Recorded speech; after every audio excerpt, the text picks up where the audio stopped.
What I quickly realized is if you stay silent and don't stand up and speak up, then you're not able to change the game. We want to be on top of that podium so we could shout out about how we want to make the world a better place. We created the Sports Leadership Academy because I didn't want to just teach a young girl how to kick a soccer ball. I wanted to teach her how to, walk into a room and own it. What we should be talking to young girls about is leadership and how to help others and how to uplift a community and how to be a great teammate and how to deal with adversity and all the other gifts that sports teach us, and to do it in a more overt fashion. And so that was really the catalyst behind the Leadership Academies is, gosh, sports teaches you everything about life that you're gonna need in this next phase. Julie, you were a midfielder for the U.S. national team during what's been described as the golden age for women's soccer. There weren't a lot of female soccer players to look up to when you were growing up. Who was an ally for you when you were fighting for better conditions and more support for women's soccer? Oh my gosh, how many days do we have to talk about Billie Jean King, Katie? The first time I met her, I heard her story about their round table of 9 with women's tennis and how they broke away and they signed these $1 contracts. And I said, oh my gosh, Billie, we have the same issues going on with women's soccer right now. In typical Billie Jean King fashion, she turns to me and says, well, what are you doing about it, Foudy?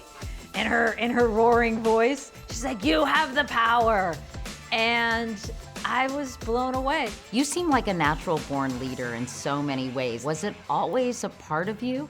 The first time I felt like a leader was when I spoke up and was not worried about the repercussions. What was it that you stood up and spoke up about? Equal pay, equitable treatment. I mean, these things that off the field we had so much angst about. What I quickly realized is if you stay silent and don't stand up and speak up, then you're not able to change the game. I mean, we always as players said, yes, we want to be winning gold medals in Olympics and World Cups, but the thing that mattered to us is that we were leaving the game in a better place, that we were changing the game for that next generation of young girls coming through. At our Leadership Academy, I think the most important message that I hope sinks in with them is that leadership is personal, not positional.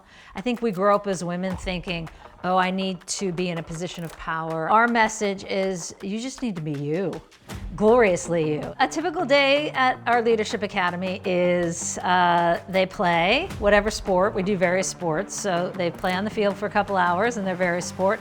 Then we come back and do some type of leadership activity that corresponds with the theme of the day, and sometimes it's team building, and sometimes it's a scavenger hunt, and sometimes it's always some really fun activity that they then debrief. Sometimes it's improv, public speaking, and then we go back and play. So half the day is leadership functions and activities, and the other half is them playing their sport. It's not just about leadership at the Sports Leadership Academy. It is about public service and giving back, isn't it? Absolutely. I mean, that's the one thing that we hope they walk away from with our Leadership Academy is we have them come up with their action plan, we call it, for a service project. And so they literally, during the week, map out, here's what I want to do when I go back into my community. And we've had a young woman who started with, I just want to gather, soccer equipment for a coach that she was with, had, connection to a team in Africa, and now she started a whole foundation in Africa through that equipment drive. So it is about taking that first step and getting them just to think that way. And that's why we do the action plan and trying to get them to actually do service when they go back into their communities. Tell me about your involvement in Angel City FC, an expansion team of the Women's National Soccer League. We all came in as former players, as now owners. So talk about a full circle moment where we've gone from, rattling the cage to have a women's professional league to now we're sitting in an ownership position. You seem like a natural-born leader in so many ways, and in fact, your teammates refer to you as Loudy Foudy.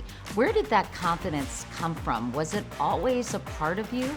I think from my vocal cords, first and foremost. You don't get called Loudy or Rowdy Foudy without really good vocal cords. And then I think I was blessed with a willingness to speak up and stand up and say what I wanted to say.